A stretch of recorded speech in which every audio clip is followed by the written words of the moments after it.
going on YouTube? Welcome to 13th Planet. I'm your leader Jason X here in Sweden.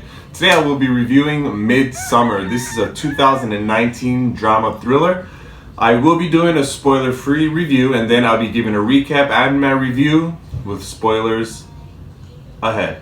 Alright, so as far as my spoiler-free review, I haven't seen Florence Pugh in any other movies previous to this one. In this movie, she's completely breathtaking and hypnotizing.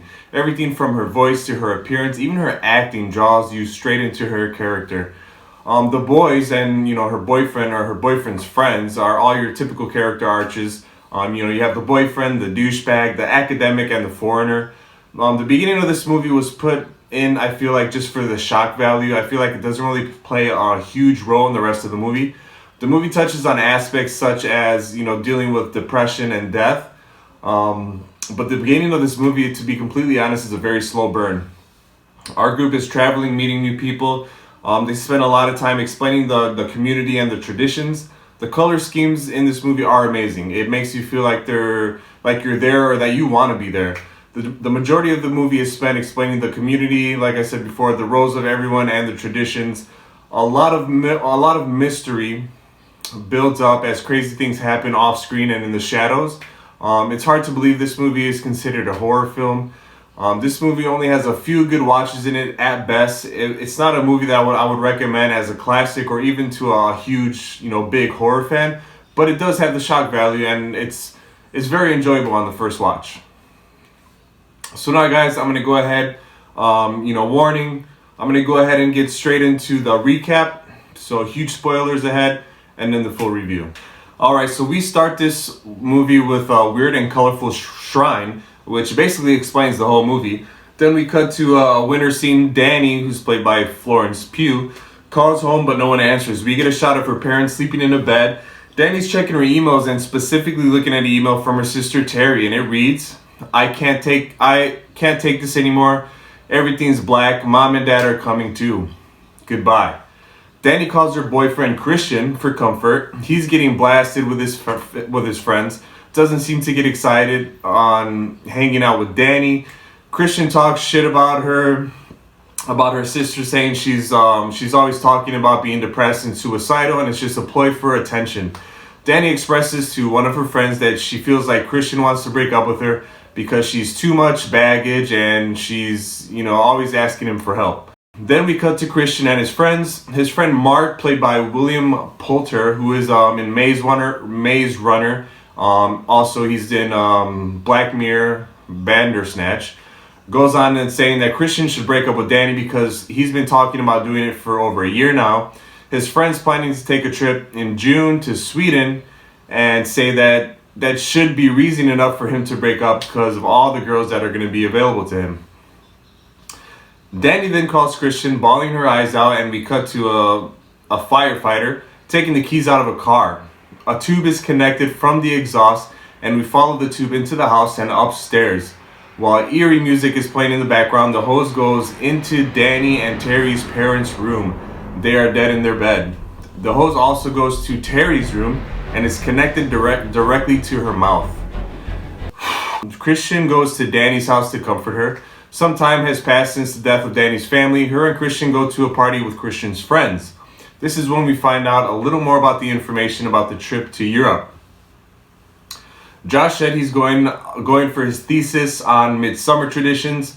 Pele is the European one from, Europe. He's the one then from Sweden. He says that they're all visiting his hometown, Hälsingland. Danny has no idea that her boyfriend's planning on taking this trip. Out of guilt, Christian basically invites Danny along, telling his friends, hey, don't worry, because I'm inviting her, but she doesn't really plan on going. But Danny says yes, and this is where the journey begins. Pele is taking all of them to a 9-day festival for all his friends to enjoy. Then we get a few quick cuts to an airplane and our group in a car on their way. Mark makes a comment saying, oh my god, the woman here, what makes them so much hotter? Josh replies with something interesting that I feel comes up later on in the movie. He says the Vikings grabbed all the best babes from other countries and dragged them over. Keep that in mind for later. Our group finally arrives, but they aren't completely there. it's just the first stop. Pele explains that the people surrounding this area are the younger people from his village who are also returning from their trips, basically from the outside world. One of Pele's friends introduces another outsider couple, Simon and Connie, then offers them some drugs. Drugs.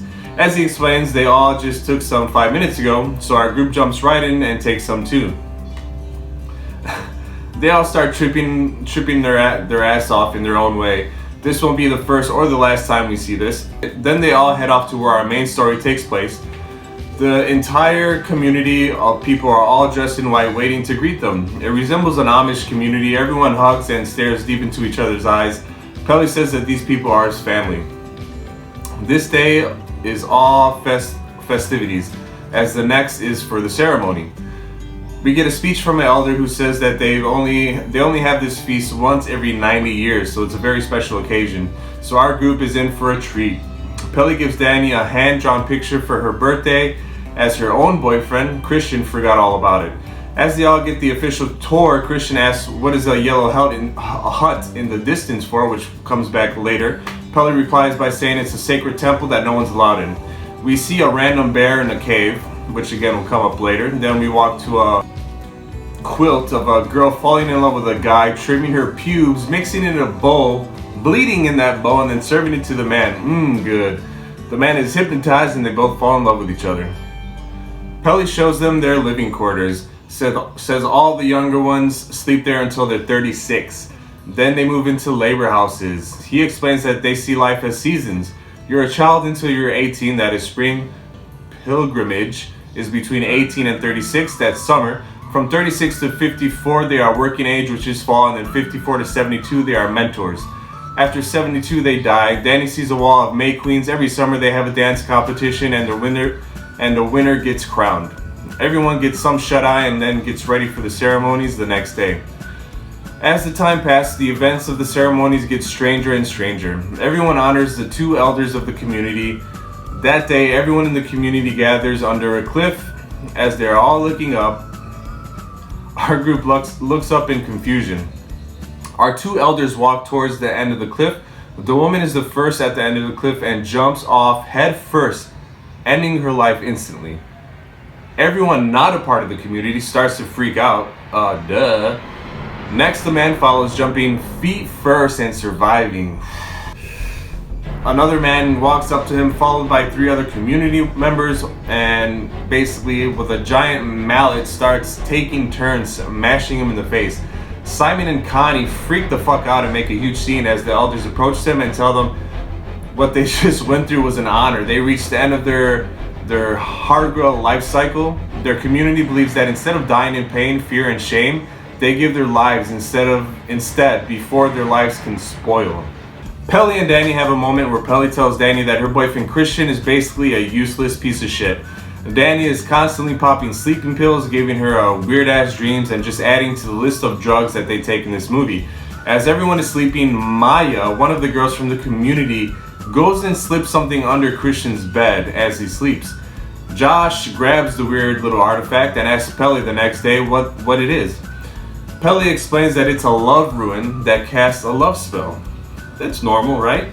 Then Connie tells Danny that her and Simon are leaving. An elder tells Connie that Simon left without her and that he will meet her at the train station. Mark is still wishing he was on spring break bro's vacation, and he tries his hardest to get lays as he stalks one of the community girls. When everyone sits down to eat, Danny notices that Connie is missing.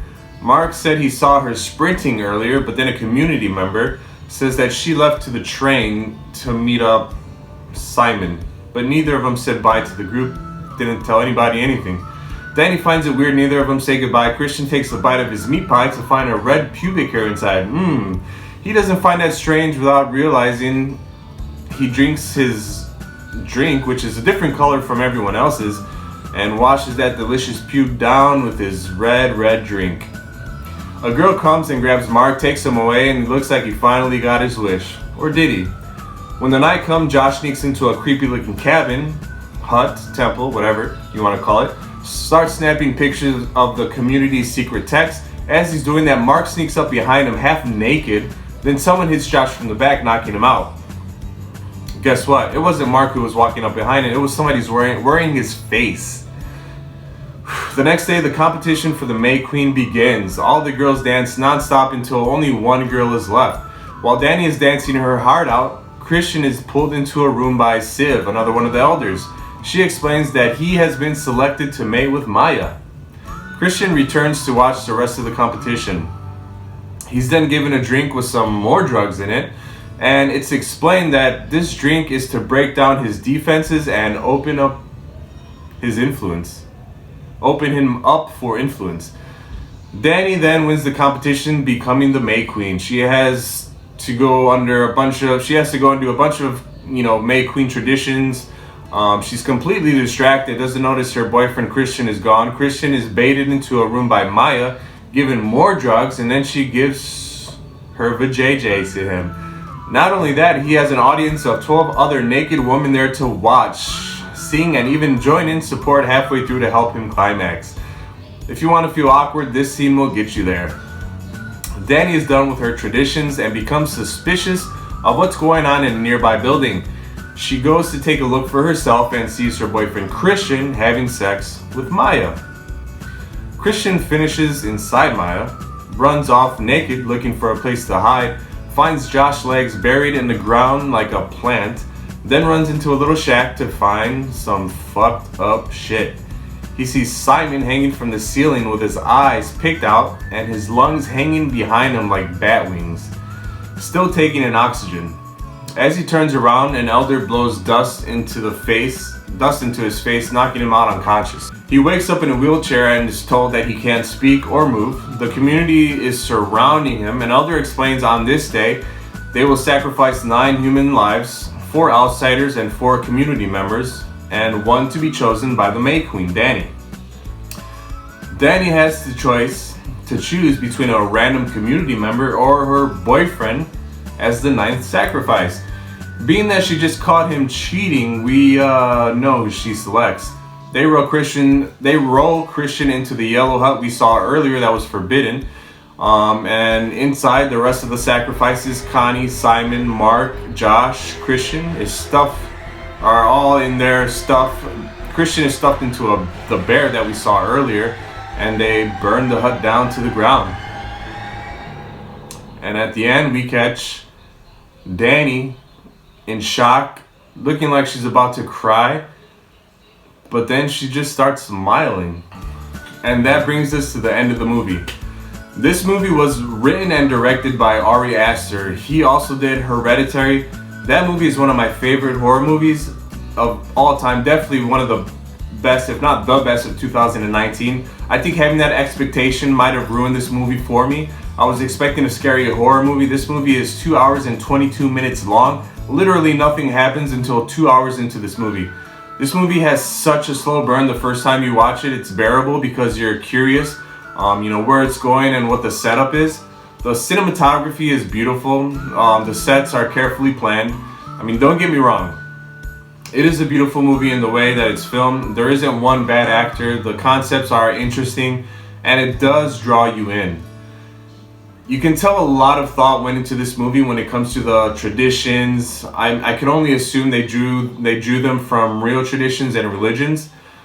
I'm gonna give this movie a 6.9 out of 10. I know that's a weird rating. I really put a lot of thought into this one. It was just 6.9. Guys, thank you so much as always for joining me today. I will have another review for you guys coming soon. If you guys have any movie requests or you just want to reach out, you can find me at Jason13Planet. Please like and share this video, and if you enjoyed it, please subscribe. Join me next week on 13th Planet, where there's a world of possibilities.